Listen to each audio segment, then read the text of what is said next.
a lot of things are changing for creatives rapidly. Much of how I think my team has been able to adapt is because evolution and transformation is a part of like our ethos. So a lot of it has just been kind of like reading the climate, thinking about how we better support different clients, friends, colleagues, and honestly, disruptors who are our favorite type of clients maintain their integrity as they are dodging various bullets. Welcome, my good people, to another episode of the Heavy on Brand podcast. And I got my sister on the show today. I've been trying to track her down to get her on the ones and twos to really come in and spit this brilliance that I've had a chance to, witness and know over the past several years. I know her as Ify, but my sister Ify, how do you like to be introduced? And give us your full name. I'll give my full name. Ifeomasinachi. 13 letters, no middle name. I don't need one. Um, Iffy or Ify is perfectly fine. And I'm excited. I'm excited to be here. He hasn't been tracking me down, folks. I've been waiting for this invitation for a minute No, no, because no. you got to get on that. You got to get on, Carbon Threads A list See, here we to go. be Here we go. an expert on this platform. Here we So go. thanks for contacting me. I'm so excited to Mama, I've made it. I've Nah, made it. nah, whatever. You sound like James. Who's that? Should we start there? No. For another Hi, day. James. What's up, James? What's up, brother? But nah, I'm so glad to have you on. And just for the record, she has access to me, to my calendar, to my schedule. So, you know, she been dodging me. She been dodging me, Oh folks. my gosh. Lies. This is not a great way to start a branding conversation. I'll tell you that.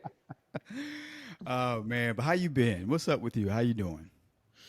I've been okay. The last time we shared space with each other, we were in Cannes.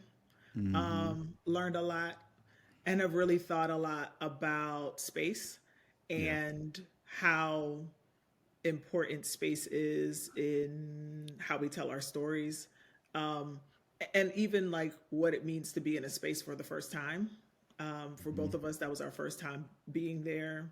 Mm-hmm. And it's rare for me to have time to have many firsts at this stage of my professional career, to go to conferences where I can see a difference or feel a difference or interrogate what does this mean. Yeah, this may be cool, but what does this mean for me in the long term?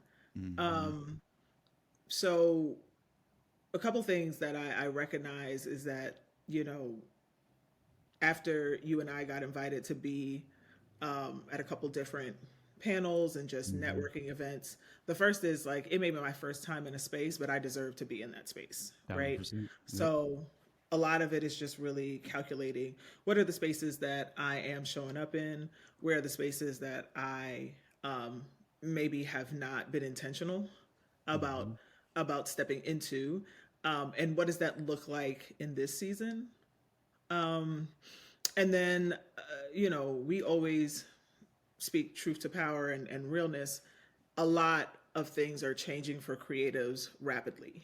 Yeah. So much of um, much of how I think my team has been able to adapt is because evolution and transformation is a part of like our ethos.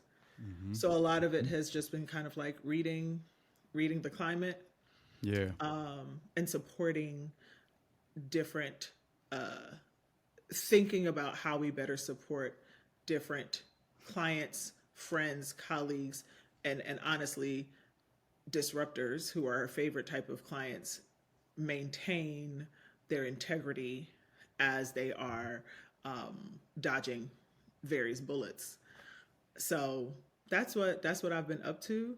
And for Yeah. those that don't know, our team runs, a boutique, multi-purpose, problem-solving and culture firm called Pink Cornrows, I was going to tell him and that. No, but We go always ahead. like it. We always like an introduction. It's always nice when somebody speaks kind of you in the rooms. And that's one thing I can rely on Brian Fitch. Hey, Yes. yeah, that you know how I get down. That's part of my superpower, I like to believe, but not to go too deep into that. You are the founder and CEO of Pink Cornrows, I am. and I won't even try to do it justice as far as all the amazing work that you have done. But I know you refer to yourself and your team as cultural architects. You do a lot of movement strategy work. You do a lot of narrative work, and I've just seen firsthand just the impact of the thought leadership that you bring to a lot of the spaces that we've shared. Just from a client level, just from even helping me rethink how we position certain things and how we communicate certain things with the clients that we work with. And so I feel like a lot of the work that you have done is very impactful work. And I definitely want you to share more information around that. But it's the tip of the spear when it comes to if you really want to make a movement, have an impact, build anything of significance, of meaning, of legacy, it starts with where you tend to start with from a strategic narrative standpoint and nailing it so that people understand exactly why they exist, what they stand for, their purpose, their mission, their values. And I've just, like I said, folks, I can't rave enough about how smart this woman is. And I've just seen it Oh, time and thank you. time again. Yeah, and I'm dead ass serious. And I don't say stuff on me. So, but I mean, there's We never been a all time. know. Every conference room knows. Brian will sit there, say nothing, but when he parts them lips, let's. The uncle has spoken. We're out. Sometimes, yeah, we got plenty of stories around there. Sometimes, you just gotta keep it a buck, man. You gotta keep it a buck. Hmm. But I'm always impressed with the insight and knowledge that you share. So I'll shut up and allow you to elaborate more on what you all do, the work that you've done in the past. I even want to hear, we talked about it, plenty of times, but what made you get into this space? I think that'd be interesting for everyone to understand. So let's talk about like what it means to be consultants. Yeah. A lot of us are consultants, and the way consultancy has largely been crafted, especially in a capitalist society, is identifying the skills that you do the best and selling it, Yep. identifying clients that need that particular skill and then matching it. And there was a time, my first consultancy was actually in grad school. It was called Hype, helping you professionally excel. I And didn't know I that. was How did I I miss was that so one? hyped. I was 20, whew, I was 21, Oh and it was a wow. way of me getting extra money while I was in grad school, helping people with. I wasn't really comfortable as a verbal communicator. I actually always thought there was something. Yes, we'll Okay. get to that in a second. I think There's no shade. There's no we'll shade. get to Yeah, that in a yeah. second. There was a time where I felt like I was comfortable and maybe comfortable with all that came with being a quiet but truthful person. Sure. So I'm never going to be known as the loudest person, but like if it's a musical, I'm going to hit the soprano. If it's a debate team, I know the pros and cons. So when I speak, things happen, but I do think that it's taken me going through a longer journey in life that truth tellers are often attacked. Mm. And as a result, what that means is when you just want to when you want to be who you are, I think most people go into professions where they know that they want to be successful, but there's all these other competing things, including wanting to be normal, wanting to be Yeah. liked, Yeah. wanting to dot, dot, dot. And anything you choose takes time. That is your most precious commodity. But when you're living life, you're picking and choosing different value systems at that time. So I think when I started Hype, I was more comfortable with my written work. I was more comfortable with helping other people be their most hype self. But I do think that uh, there was something about me and something about how I was like stepping into my purpose of like more than what you can do, why are you here? Right. Hmm. Hmm. So, educationally, I think that's evident. I go into grad school, to study social science research and particularly in the behavioral sciences and how we communicate, why we communicate, but also how our differences activate different behaviors in other people. So, like my first Hmm. published study was around blind date interracial reactions. What happens when, and this is pre Tinder, pre whatever, like just what happens when somebody comes to your door or there's an expectancy around who is showing up into your space, Right. and then they show up as somebody that is not the same race as you. Does that matter? Hmm. What have you? And I think one of the things that it wasn't so much the study that meant a lot to me, it was that it was just how dope it is to be curious and put that curiosity into practice and Yeah. discover and while doing that, helping other people just on the side as a side hustle, um, communicate better and get their story across and really be as authentic as possible. I'm really proud of the fact that my first clients were close friends that were deciding to go to law school or deciding to go to Yeah. medical school, and helped each one of them craft their personal essays, which is like a huge part Hmm. of how you share your journey and your story. And you know, they all got in, and I'm sure it was their grades and combination of activities, but it's so great to have those full circle moments where they felt like the application they put forward was not about what they perceived the other person wanted to hear. It was their Hmm. truth. Hmm. Um, and then, thought I was going to become a psychologist, Hmm. went to law school. Um, I still really was kind of discovering myself, but all through that time, again, consultancy, I could identify certain needs and was able to match the skill. Yeah. When it comes to pink cornrows and when to answer to full out that answer of like how did you get to pink cornrows, a combination of things, and you've touched on some of them.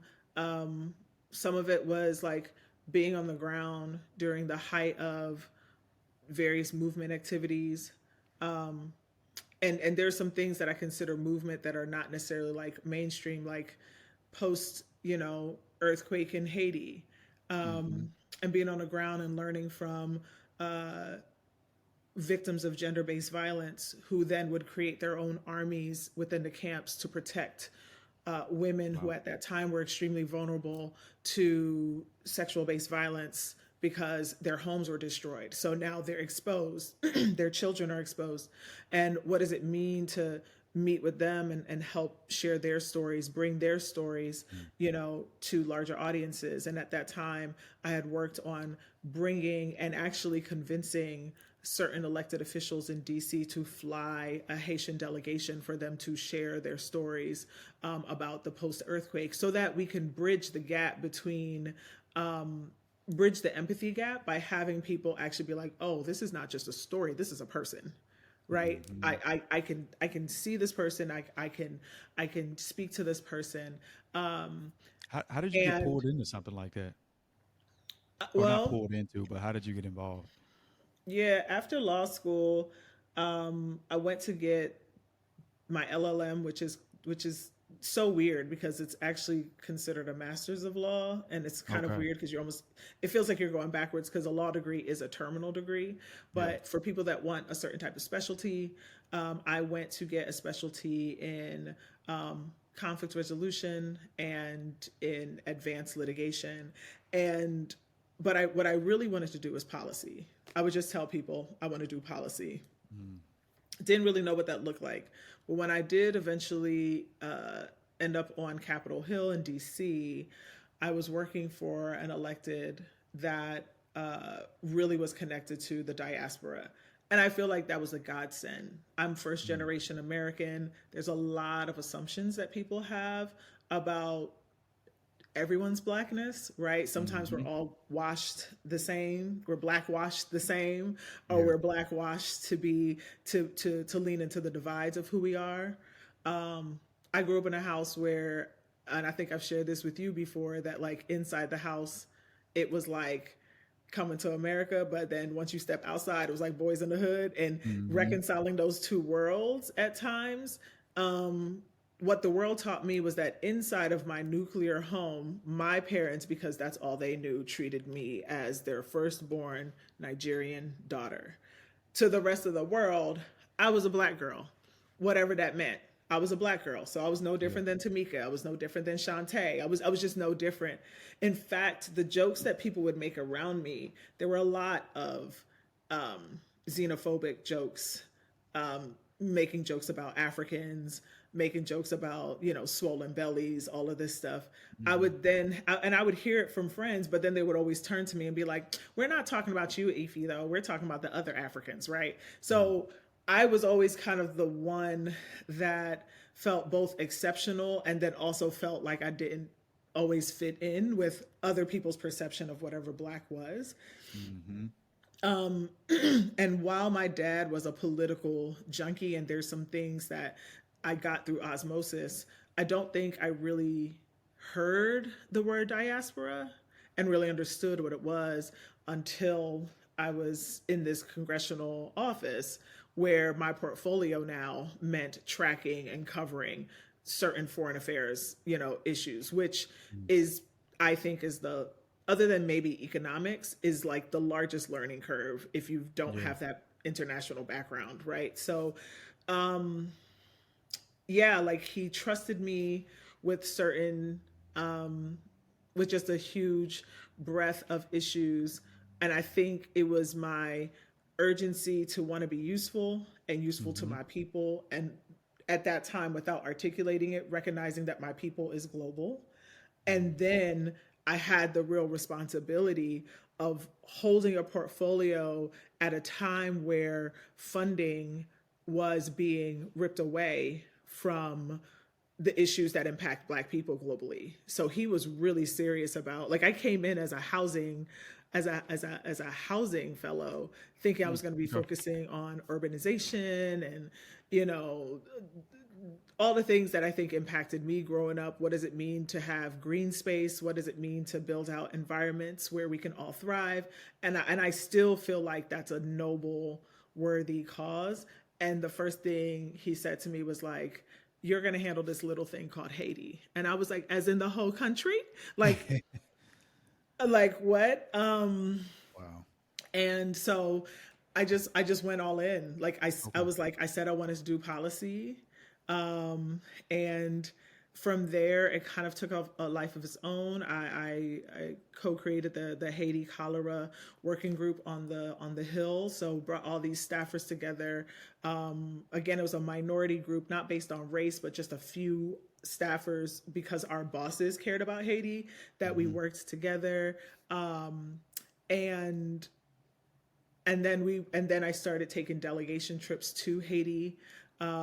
Connected with an organization that doesn't exist now, but it was called Trans Africa, that Danny Glover was a part of. So Mm-hmm. to travel with Danny Glover, like to know him as the Lethal Weapon guy and that not so great role in Color Purple, to Mm-hmm. then be on the ground and see his passion for advocacy as we're meeting, the former president of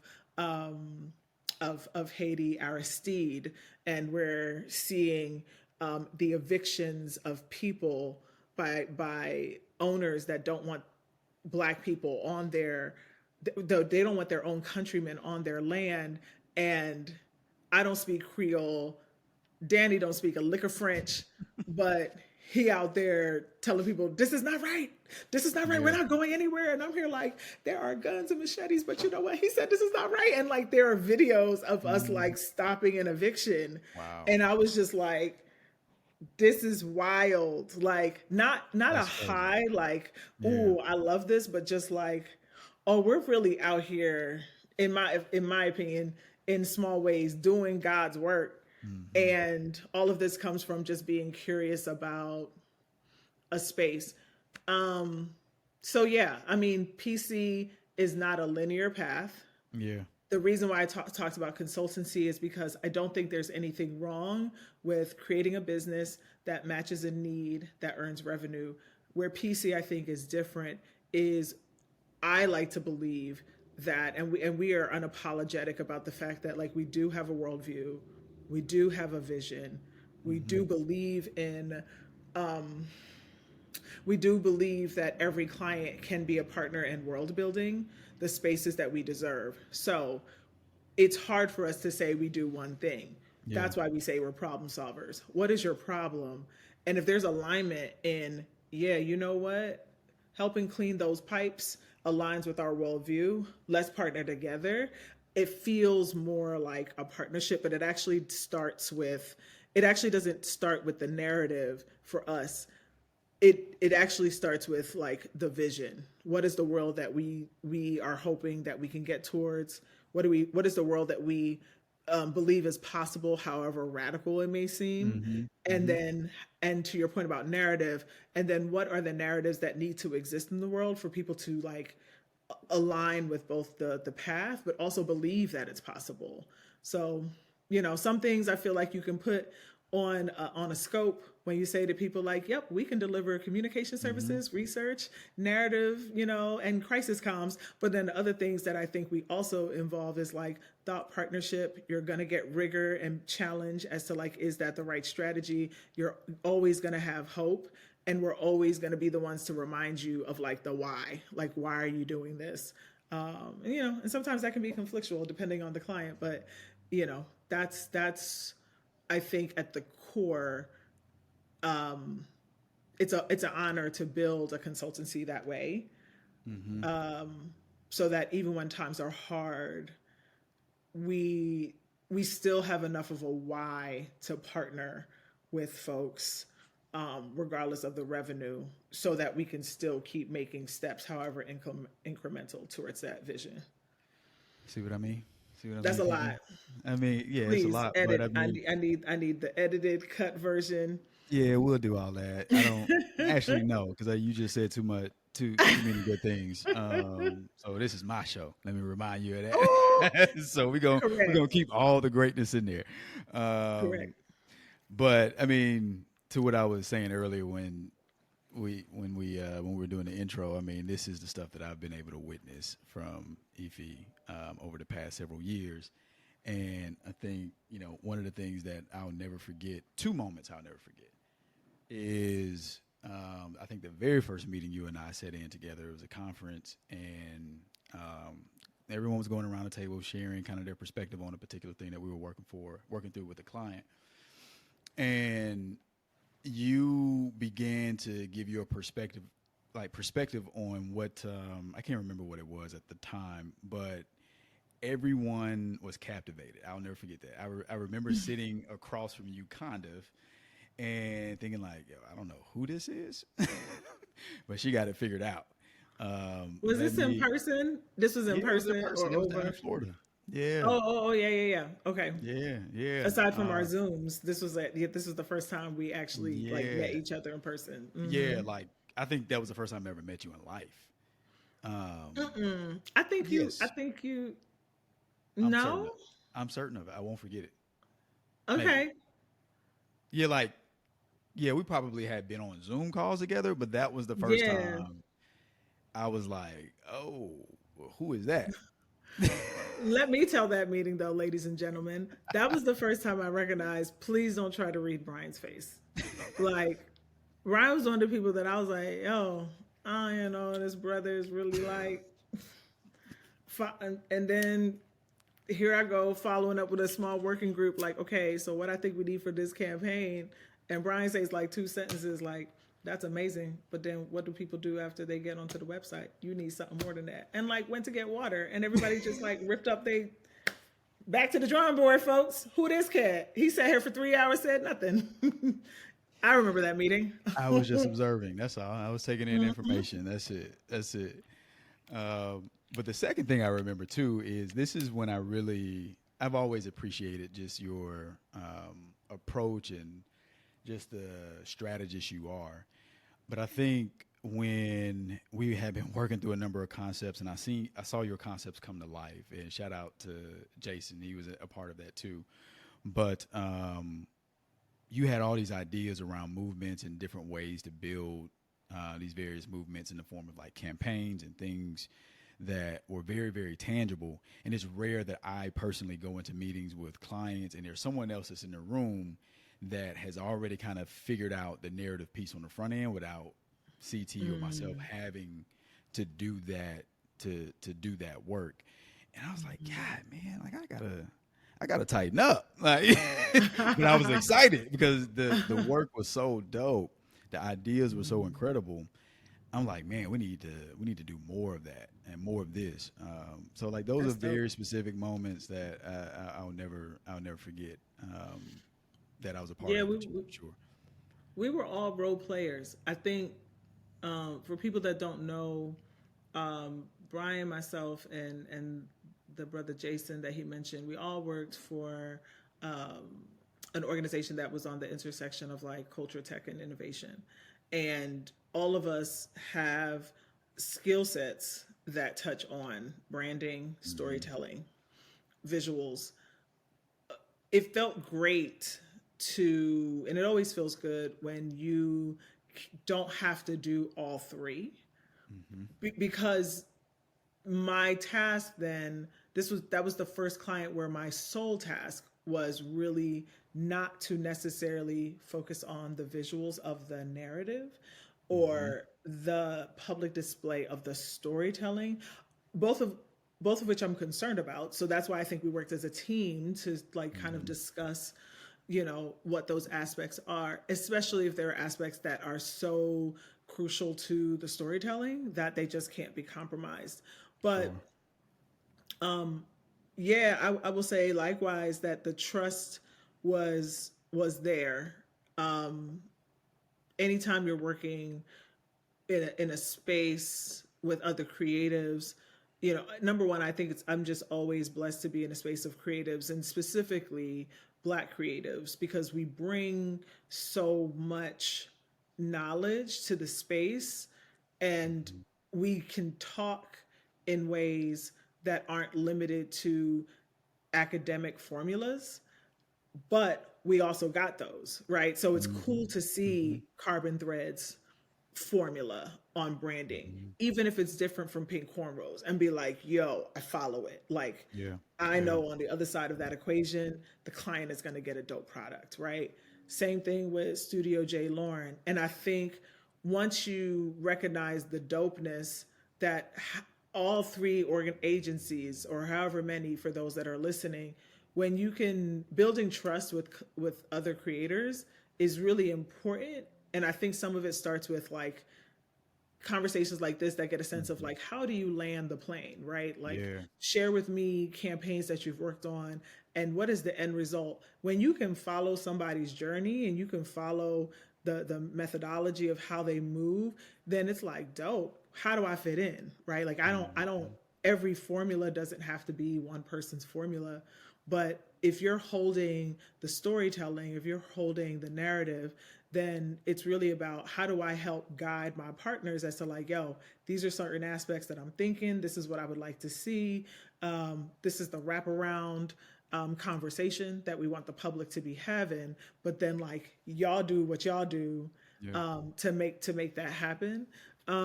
Just multiple ways to skin a cat.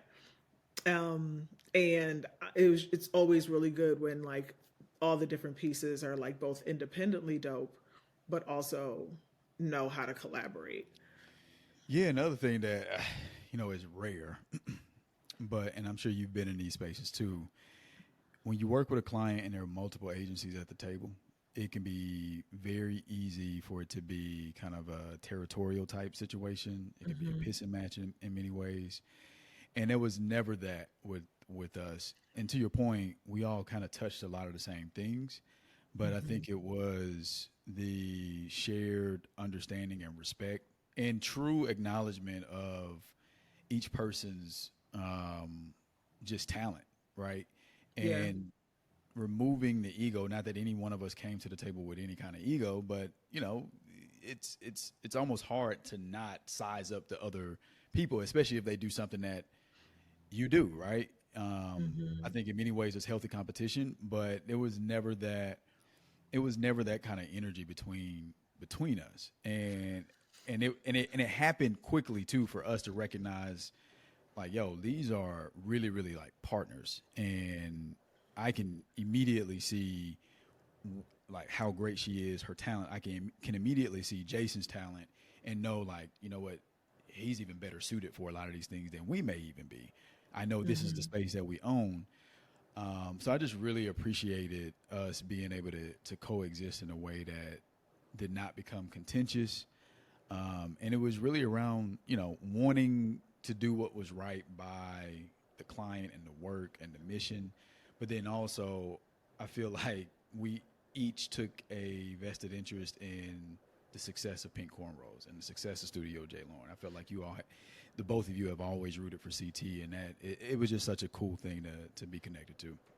Yeah, and I say this as a woman-led brand. I think another way of looking at it is that I actually believe in healthy ego.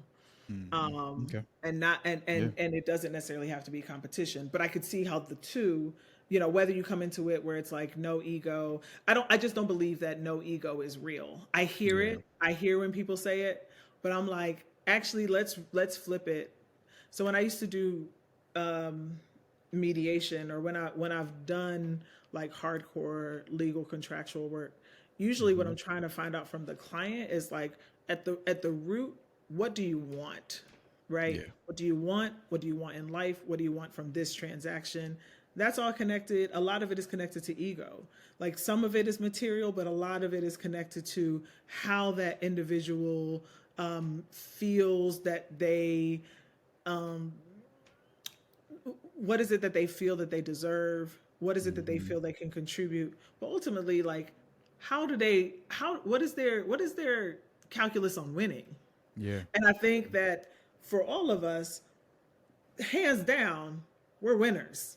Mm. Like, we're winners. And you and I are former athletes. I feel like once you're an athlete, always an athlete, right? So that Mm-hmm. that spatial muscle memory is like, just because you care about winning doesn't mean that you don't believe in team, Right. right? Yeah. Yeah. Yeah. Very few individual sports, and I've done both. I've played basketball and I've also done track. Track is a Mm-hmm. team sport, but it also has individual accountability. And so you can be a part of a lot of people don't even know that when you're a part of track club, for example, you can have the clubs are competing, the coaches of the clubs are competing for points, right? Yeah. Yeah. Where do your people on your team land and place, and for every 1, 2, 3 placement you get a certain number of points. But for the individual, you can be a part of a not so strong and technically on paper losing team and still be Mm-hmm. the dopest hurdler, Yeah. like, that's there, right? So Yeah. to me, I think that I wish there were more models around collaboration that dealt with the things that we have been programmed to think were negative. Mm. And I say that as a woman who, at times, I hear from people that are trying, not you, but I hear from people that are trying, they feel like they're trying to accommodate to what I want to hear, or what they believe that all femme folk or all non-male folk or non-dominant folk want to hear. Mm-hmm. And I'm like, nah, some of us are actually okay with ego. What we are Mm-hmm. able to deduce is my intelligence lets me know when the ego tells me you should fight for this or you shouldn't fight for this, right? And I Mm-hmm. think that, if we're going to be transparent, what we encountered is we all knew how to work with each other, and therefore, if Brian felt really strongly about something, I always paid attention, because I was like, okay, Mm-hmm. Yeah. something is informing him that's saying that the way this brand is going to excel, it needs to be executed in a certain way. And then for me, it's like, if that's not bruising my ego, if that's not going to change my bottom line or how I perceive we can win, I'm not pushing back against it. If it's Mm-hmm. something that I feel like, oh, that's going to be materially different Yeah. than, say, what the vision of the story or the brand is, then let's have that healthy discussion. So I'm just putting it out there, because I do think that how we win moving forward, especially with the change in society, has a lot to do with how comfortable you are winning, period. Like, Mm-hmm. be okay saying, I'm a winner and I need to win. And then also, I'm a team player and I like to win with other team players. So already Mm-hmm. right there, that lets you think about who can you work with, what personalities can you work with, but also Yeah, what are your barriers and what are your bottom lines. That's like, no, I'm this is actually really my thing, so I'm yeah, not negotiating on this. And I'm fortunate that we got to be in a space where there was a considerable amount of safety for that to mm-hmm. happen, and that Sure. doesn't always happen Yeah, with very true. collaborators, whether it's the client pressure, the competition pressure, or what have you. But I do think some of it also comes from, especially as a people, we've been demonized for the strength of our confidence. Yeah, Yeah, always. I that's mean, just my yeah. No, I mean, philosophy on the thing. yeah, no, I mean, I agree with you. I love it. I love it. I love it. So you've been running PC for 5 years, 6 years, 5 going on 6. Yep. going on six, and so there's always the core skill that you can lean into, and now you turn into a consultancy that you help advise clients in a number of different areas. But walk me through. Well, you always. I didn't realize you had started something while you were in college or fresh out of college. But I think the journey of an entrepreneur is definitely a challenging one, and I Hmm. think in many ways we see it on the gram. We see it in a number of different formats or channels. Sometimes people don't necessarily acknowledge, or at least they don't want to share like the hard truths around it sometimes. And I Mm. think for you to be successful at it, and you've been successful, um, you almost have to take the good with the bad. What have you been able to do, or at least share with us some of the things that you've had to navigate or learn about yourself, relearn about yourself, kind of acknowledge maybe you didn't know before as you're building this firm, building this business, but then now you're leading other people who rely on you, who follow your vision Mhm. in many ways. How has that process been for you? Because not a lot of people make it to 5 years. Not a lot of people make it to 6 years, right? Right. But you've obviously figured out something that has worked. Doesn't mean that you haven't made any mistakes, because we all do. I don't think you Hmm. get into this. Um, you definitely earn your stripes with every year. But how has that shifted and affected how you've gone about building a business, and really evaluate who you are and how you've evolved over the years? Mm. Whew, I hear like 5 different questions in that. Yeah, I have a bad habit of Um, um,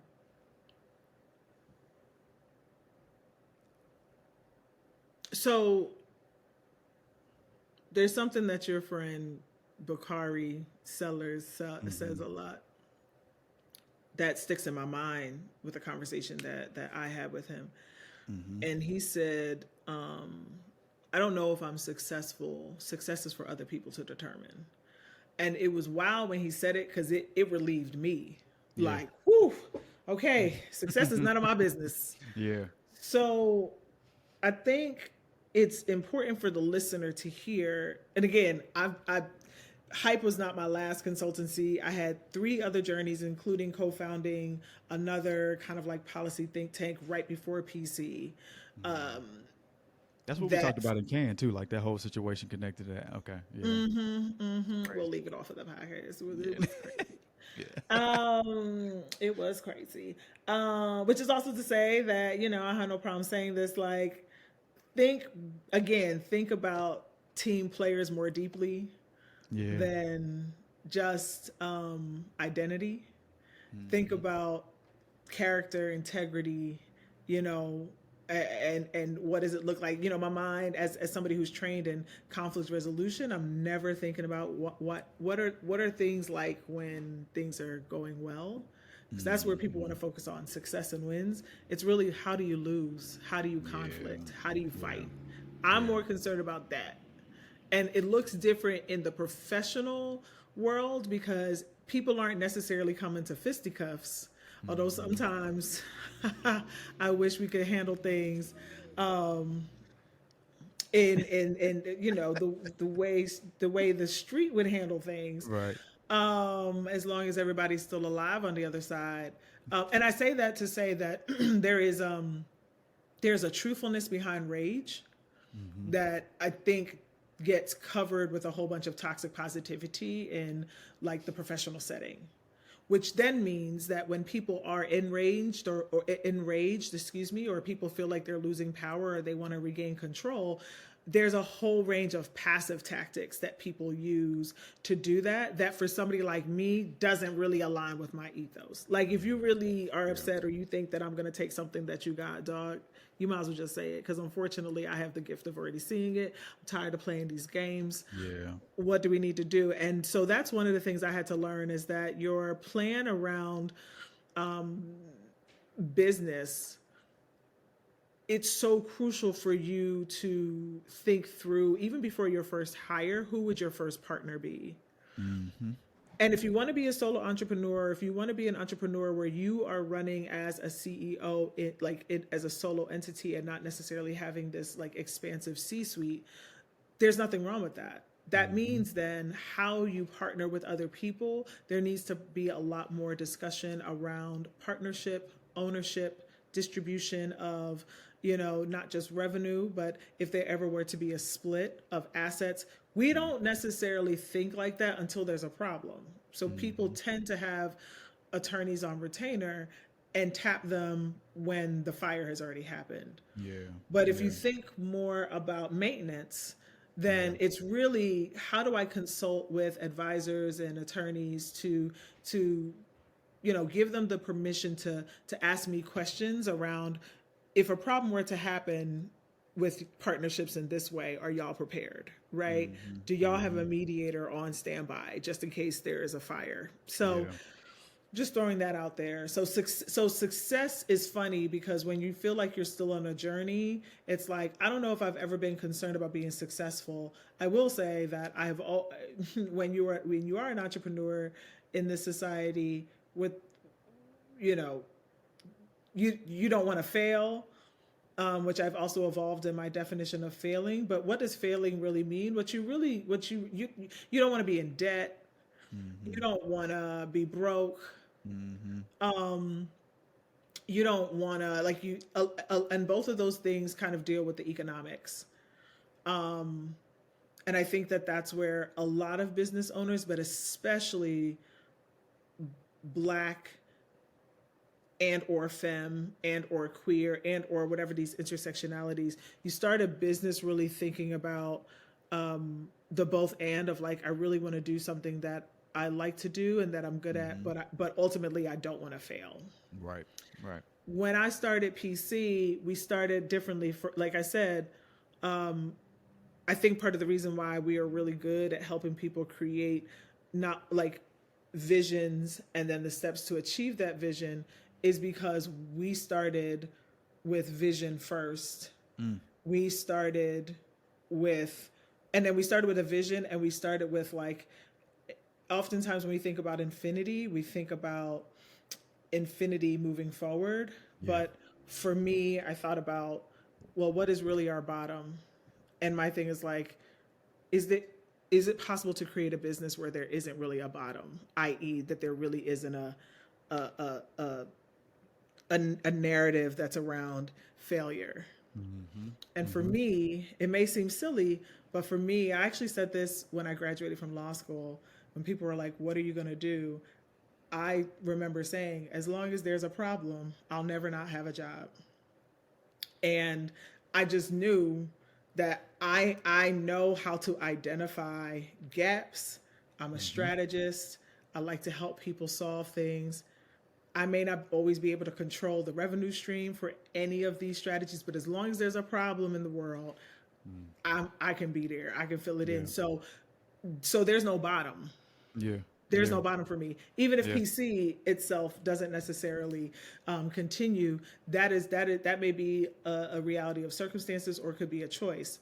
But as far as like how I show up to support stronger visions towards the shared ecosystem that we all deserve, that's always going to be the work. Yeah.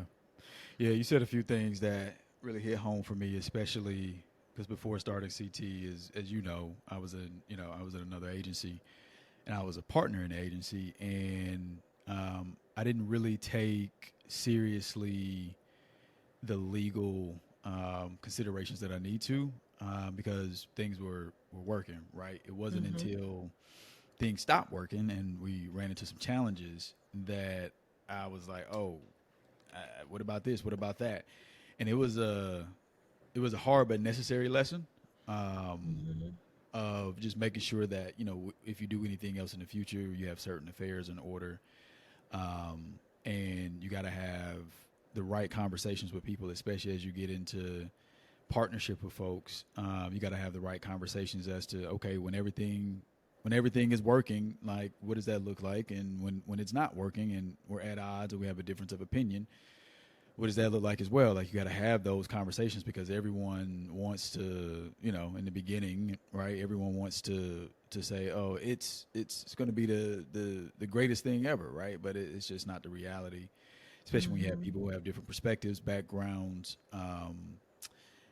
history that informs how they think about things, how they show up in certain spaces. And one of the things that one of my other good friends, best friends, Rob, told me when I was kind of going through that time back then. He said, "Look, man, I don't know what you plan on doing, but if you ever consider getting another partner again, just make sure that they align, that there's value alignment there. It's not That's just right. about not just about whether or not this person is good at sales or this person is good at operations. Is like, do you have shared values? Do you view the Exactly. world? It doesn't have to be exactly the same, but there needs to be an understanding of well-being that you want to that what am I trying to say? There needs to be an understanding and an appreciation that you at least want to see, regardless of if we see eye to eye on something. I still don't want to see any harm done to you. I still want to make sure you're good. I still want to make Mm-hmm. sure that you win in whatever version that looks like for you, and not at the expense of others. So that was one thing that always stuck with me, and it resurfaced as you were sharing Mm-hmm. what you just shared, for sure. Mm-hmm. Yeah, my last experience. This is an interesting, reflective moment because one of the things that I do think somebody of my ethos who is connected to impact work, and if we're going to be honest, in, a, a reputation of responding to either injustices or creating movement campaigns where Hmm. the the money is not the incentive, like the money is not the motivating factor as to why we show up. Hmm. And it doesn't Hmm. mean that we won't be paid, and it doesn't mean that we will not be seen as worthy and that the compensation would not come through. But the reality is, I was not able to see that in a partnership, even if we were getting exactly what the client said they were going to give us for what we were producing, within the partnership of the partners of that firm, I couldn't agree more. If there's not a shared understanding of, I may not be driven by money, but that doesn't Hmm. mean that I'm afraid of conversations around money, All and it right. doesn't mean that I don't want to make money. But it may mean that the choices or even the rooms that I'm in are going to be different than, say, a partner who specifically wants to be in those money rooms and ultimately sees the company growing into a competitor in a Hmm. particular way. And that's really what it was that the vision of the company, I was seeing it as a problem solving, thought partner for different types of clients than Yeah. my other partner, who was seeing it as a competitive, was seeing it in a much more I think they would even disagree, a very capitalist centered competitor. There's a way where talking about that early on probably would have had us not even start a firm Oh together. wow. Yeah. Oh yeah, I mean, and it would Yeah. have been no issue. But we all live and learn, and when you go through uh, being an entrepreneur, you know, hopefully people are listening to this in the way that your mama tells you, like, when the kettle is hot, don't touch the kettle. Mm-hmm. Like, believe both of us when we're saying you're gonna want to have these hard conversations around value sets to get a sense as to, even like, is there a goal that's maybe a milestone that allows you not just to reach a monetary milestone, but maybe a point of reflection Yeah. to be like, hey, we hit this milestone. Is this still the right partnership? Do we need to create different divisions where you're handling this and I'm handling that? Like, Mm-hmm. there are a lot more possibilities, in my opinion, when you kind of imagine and play out conflict, because it just allows you to get a sense as to how does a person think through trouble, right, before the trouble even happens. Because And it's coming. unfortunately, yeah, with that firm, we didn't. The trouble came, and it was just Mm-hmm. irreparable. And but it did help me stop running away from, like, who I am as a professional, Yeah. and just be like, I am somebody who understands that sustainability is connected to funds and that money is a tool. I Mm-hmm. am not necessarily somebody who is driven on a daily basis to only focus on that. That being said, you may not be able to tell that from my client roster, because Mm-hmm. even for those that are focused on their bottom line, Pink Mm-hmm. Cornrows can can if you are bringing us in to support what it is that you're doing, there is room to understand that multiple things can be true at the same time, and we do have some alignment on what it means to instill equity, or to build out spaces, projects, programs, ways of Mm-hmm. being, ways of even showing up in the world Mm-hmm. that have mutual benefit. And Yeah. the way they say about partnerships, whether it's romantic or personal or professional, over time, I think, again, I like to think that there are some unwritten great things that rub off on our clients that maybe have been looking at their professional journey in a very binary way. Mm. So I think that that's something that, for now, people get for free. I can't promise that if we find out how to monetize it, that the rate, yesterday's rate, is not today's rate, It's not but today's rate. Not today's rate at all.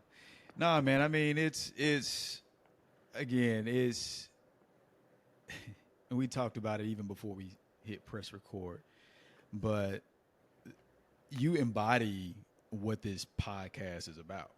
And it's not only you tapping into, I guess more importantly, like you've been able to identify and you can acutely say, this is what I'm about, right? It doesn't mean other things can't exist, but this is right. why, this is how I show up. This is why I show up. This is what is meaningful to me.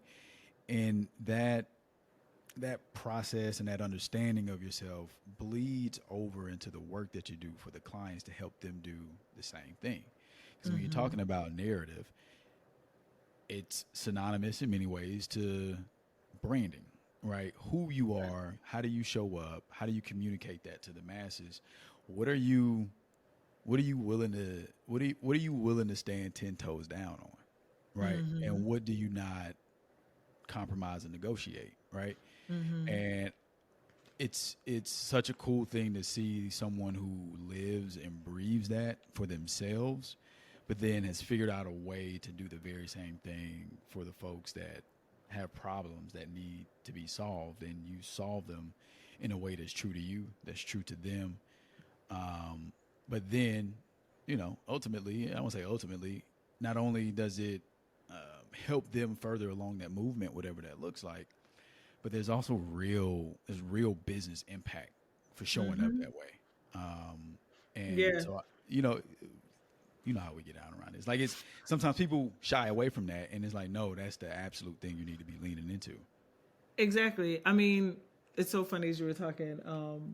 It reminds me of like the ways brand and narrative dance together. Yeah, yeah.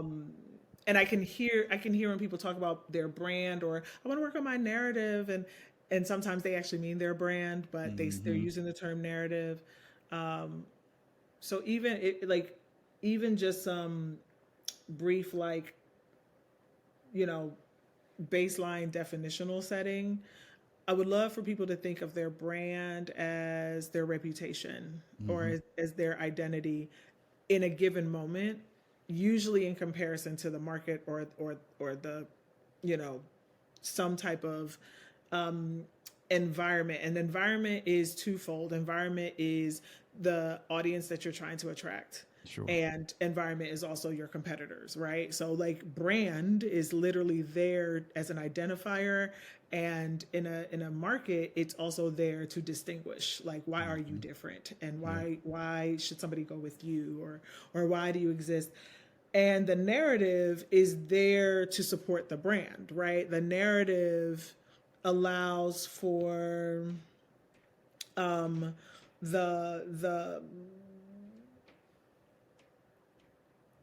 allows for the brand to be true. Like, Yeah. it's the story that allows for the brand to be true, and specifically at that moment. But because narratives are also dynamic, Yeah. and narratives flow with you, your brand can change, but your narrative is also has two parts, which is the story that you tell, but then also what is it that people actually feel, Mm. right? And sometimes that Preach. last part doesn't happen till much later on, when people are reflective, when people are reflective and think about Apple.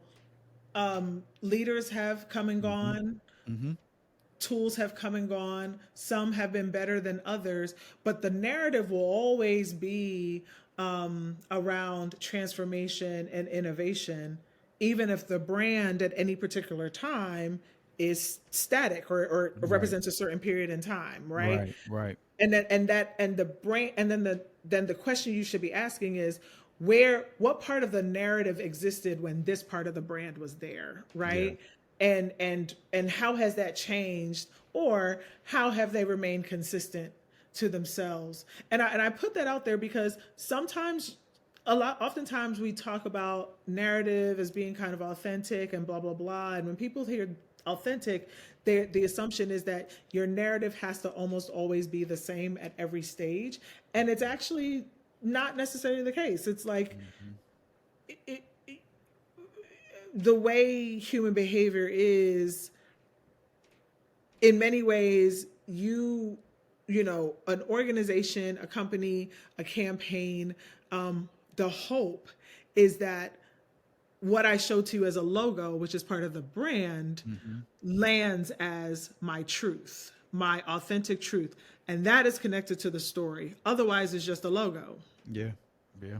And while there is a part of your narrative that you control, there's also the part of your narrative that has to be validated by other people that feel you, Hmm. Hmm. right? I don't care how much you spend on a brand.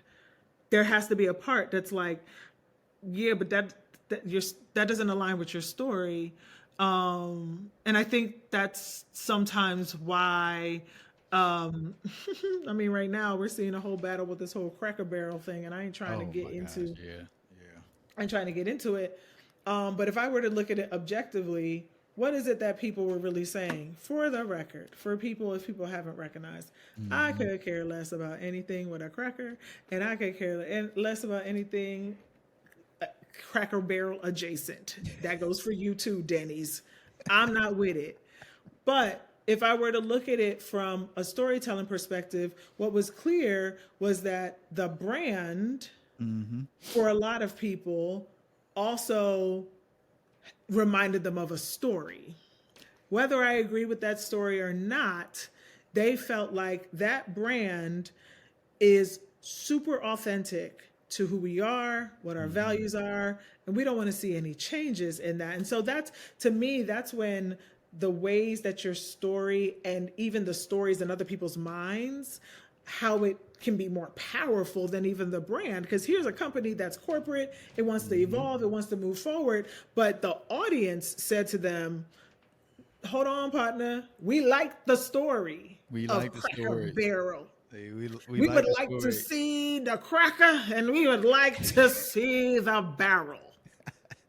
And it ain't real without it. That's like, however you feel about what that story is, to me, that's how powerful a narrative is. And that's Yeah. how people should really think about. I think there's a lot of money that goes into brand because we are an image driven, and you've heard me say this, like we are an image driven society, but I Yeah. don't think people actually understand that the connective tissue between a brand and you is the story. And so that part to me is the part that really gets me, you know what I mean, that really gets me excited. Yeah, it's funny. I was in another meeting yesterday, and we were talking about the same thing with Cracker Barrel, and someone was like, "I wonder how much money they spent on that rebrand." And it was probably, we know, like, oh, probably millions, right? But but if people thought about, take that situation out of it, I think this is good advice for anyone, large, small, medium size, it doesn't matter. If you can start or you can reset the clock with your brand and think about how your people are going to feel, how you make them feel first, and really unpack a lot of that stuff, then I think the visual identity or the verbal identity connected to it, whatever that is, then becomes a lot more, like a lot easier to communicate and share. I think sometimes too many organizations don't lead with, well, how do we want people to feel? Like, how do we? They just don't think about it. I mean, we've been in rooms, to where that is like, you get so caught up in, your own thing and what you want to do as a brand, and you just sometimes just forget what you actually mean to the people that you serve and how emotionally connected they are to you and how you need to show up for them. And so when I hear you speak about everything that you just mentioned, I mean, it just takes me back to that, and it's honestly just kind of I hate to call it branding 101, but it's an easy thing to overlook, but it's such a powerful thing if you know how to harness it to be able to drive results, whatever that looks like. It's just such a difference maker to always keep that customer top of mind around just how do they feel? How should we be making them feel, and how should we be showing up for them? And I think that's part of the reason why when I want people to understand when I say I am not a capitalist, again, there's capitalism in the simplistic way that people define it, and oftentimes it's the wrong definition, usually connected to a system where people make money. Sure. Or where there's free enterprise, you can start a business and you are competitive. Well, okay, but also if I'm starting a business, I would like for there to be an ecosystem that also makes sure that my business is successful. I would like for the rules to be the same regardless of who's playing. There's a whole level of capitalism that is, let's just say, anti what I is even anti what I think people would accept if they knew the fullness of what it was. But pushing all that aside, part of the reason why I think capitalism is not helpful for creatives, especially when we're talking about brand work, is it's lazy. Yeah. So what often happens, and you and I have been in those spaces where people want to create a brand that does what a narrative does. And they want the brand to be sexy enough for people to then want to jump on what they're doing and think that what people stick to is, again, an image or a video. Well, in a society where the average attention span of reading an email is 11 seconds, if that's the case, you're going to have to think of how much collateral you're going to have to put out into the world to get people on that high to especially if you're not necessarily thinking about the supplemental story and the events and the meaning behind, or the philosophy as to why you're even putting this out there. Mm-hmm. Mm-hmm. Capitalism is forcing people, everybody, to be a brand, but again, for which is like, it is what it is. And where I think PC looks at it is like, how can we help these brands not only see themselves as storytellers, but how can we get them to also align that their story is connected to a larger vision of what we all deserve. Now that's different, because if you understand what that North Star is, then reverse engineering will allow you to create meaningful events, meaningful dynamics, meaningful relationships. You can fuck up on your brand here and there, Mm-hmm. but and you can evolve in your brand, but you know, you moving and flowing, your narrative should be a flow, but it should be an intentional flow. And to the point that you just raised, I don't know if I don't think that the drive to just make money supports meaningful narrative, because meaningful narrative um, is is really about thinking about like, what happened and why does it matter? Yeah. And oftentimes that means that you have to wait to be in the right time to tell that last part, why it matters. We want to Mm-hmm. convince people with our brand and our website that we matter, but it has to be over time that you Yeah. matter. And I Yeah. think sometimes time, which is our greatest asset, we oftentimes kick it to the side chasing money, which is still a tool. But what happens when you put money and time together? Like, I Mm-hmm. think that that creates you know, a well-rounded strategy. And we even see it. I mean, I'm gonna step out for a second because I know we're running on time, but like, Mm-hmm. we even see it with like, we even saw it with like Kendrick and Drake, Oh yeah. Yeah. Yeah. right? There was this one line I've been revisiting last summer, the greatest summer in rap, the greatest summer in a while in hip hop Oh history. man. And thank you to YouTube. This is not a promotion for YouTube, but thank you for all the YouTubers who created reaction compilations. Because if you want to talk about something that carries narrative, it's when Ooh. other people believe in your brand. Yeah. And what we saw was part of one of Kendrick's lines about Mm-hmm. what makes somebody the greatest. He Mm-hmm. debunked this theory that, like, oh, just because you throwing out songs every 2 weeks, Yeah. you know what I mean, that makes you the greatest. And he's there talking about some, you know, I'll be making stuff in your, you know, circadian rhythm. And people were like, cicada? What's a cicada? Like, people don't even know how to. But what he was really saying is like, I'm creating stuff like at times when nobody's thinking about me in the middle of the night, Mm-hmm. and it'll be that phenomenon in the sky. Like, he brought in astrology, which is also like imagery, allegory, but the whole point was like, my I am more authentic, and I am perceived as authentic, not just because of what I say or what I put out, but how I put it out. Mm-hmm. And I am he had that one line to Drake where he was like, you know, basically, between us two, you the only one that is happy being famous. You want to be Mm-hmm. famous. Mm-hmm. And I think what I think it did is it challenged listeners to be like, what is the point of all of this? Yeah. If Yeah. we are considering greats based off of how many times you're out there, how visible you are, how much you Mm-hmm. tap dance, how much you Mm-hmm. do specials, how much you, then sure, that's a measurement. But if we're going to measure it based off of quality, authenticity, creativity, rigor, and oh, the character of the actual artist, I Mm-hmm. think that that's where for those in this moment that are thinking about being a brand, and I've been asked this question, I've been on other branding podcasts, and I have, they told me like, you're known for this, and this. I'm thinking of this one podcast. You're known for this, and this. So tell us a little bit about your brand. And I was like, well, the first thing is I'm not a brand. And she was like, hold on, Ify, my whole podcast is about brands. You are a brand. I was like, I'm not a brand.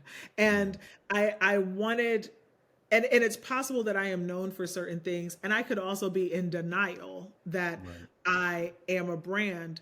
What I would like to say is that I like to create a little bit of distance between myself and the work. I would like to think, but the reality is who I am and what I do matters. And ultimately, I think that many organizations are struggling now for a lot of reasons. And one of them is at some point in time, who you are, not as just an individual, but your leadership, your team, or what have you, it will catch up with your brand, right? It'll catch up with what you have put out there. And there may be a lot of people that may not care and just read kind of like the headlines. But if you want to build a loyal base, a loyalty only comes through trust. And so people have to trust that who you are and who you perceive to be is not necessarily a perfect being, but one that'll travel with them, one that is willing to keep them informed, one that cares about, that can see through, like, yeah, I understand if you got to show up in a particular way, but at the heart of the matter, I know who you are. If people don't know who you are at the heart of the matter, then it's hard, in my opinion, to keep everything in above in the black, if you will. Like, it's hard to just keep. So I do think that there are a lot of different things that are definitely competing against entrepreneurs right now, which is part of the reason why it's like, if you got the time, while you got the time, definitely perfect your brand and think about your narrative, and think about what are those 2 to 3 things that no matter what happens, I want this through line. I want it to both be said, but I want it to be felt, and I want it to be real. Right? When I was in law school, I ran for student government president and won. I was the first Black student government president at that law school. And my campaign, so we were running, and I say campaign, and I kind of smile a bit because nobody else had a campaign. Like, people just kind of put their names out there and said they was running, and here I am in every student's mailbox putting in a flyer because I'm assuming that that's what everybody does. It's an election, right? So I'm putting a flyer, and to this day, people still talk to me about that flyer. And you gotta imagine, like, I came into law school, like, damn, almost 100 pounds lighter than how I am right now. No lie. Huge blonde afro, and I put this flyer, and it was a picture of my face with the afro, but it was almost like positioned in a pose that like Angela Davis would do, and the flyer said, "She may be iffy, but she's not confused." And let me tell you something. To this day, don't let me pass nobody from CUNY Law School, because like the way people are like, she may be iffy, but she's not confused. It's like, need to resurface that one. I like that. Let's go. And it's just great. Like, there's no brand. There's nothing that I'm trying to uphold right now. There's no, you know what I mean? Like, there's no, I don't even move with this brand of like, and that's why I'm the strongest leader that should lead your organization and your campaign. I don't care about that. But what matters to me is that while I think people think it's funny, it was actually, what actually means something to me is the way people have been following like my journey, my work. And I know that there's a part of it that's like, yeah, she's actually not confused. And I think it means more to me that part remains true. So anyway, if folks really focus on like, what's the part of you that remains true, especially in moments right now where so much of our story of who we are is being challenged, is being erased, is folks are trying to intimidate us out of what we are owed, right? So we're the ones doing the changing and the scrubbing instead of like holding ground. And there's a lot of reasons why folks would need to be on the defense, but also recognize that there's sometimes a cost to being on the defense if the narrative isn't ingrained, right? If the narrative is not a part of the brand, you can have a floating brand out there that don't got the cousin of a narrative to help it out. And now you're the one asking, well, who are we then? Yeah. Who am I? Yeah. So man, I should have told people at the beginning of this episode to get your notepad out, because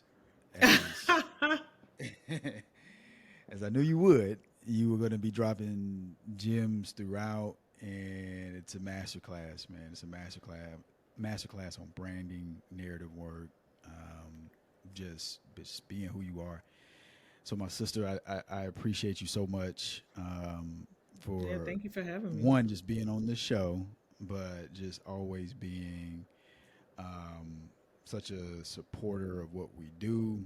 I feel like I can hit you up and we can bounce around ideas, work through challenges. I just love the relationship that we've been able to build over the years, and so it's just an absolute honor to have you on the show and give people a peek into what I've been able to see for several years now. And so thank you so much. Thank you so much for joining us. Thank you, and best of luck for the rest of the season. This is a really dope podcast. Yeah, where can people find you? Where do I want to be found? That's a good question. People can visit the website, pinkcornrows.com. If people want to know a little bit more about me, they'll have to spell my name correctly. So it's Ifeomasinachi.com, which, okay, fine, I'll spell it for you guys. IFeomasinachi.com. And, for the social works where I'm kind of visible, it's IFY _works. So Ify Works. And I'm also on LinkedIn for as long as I'm on LinkedIn. There you go.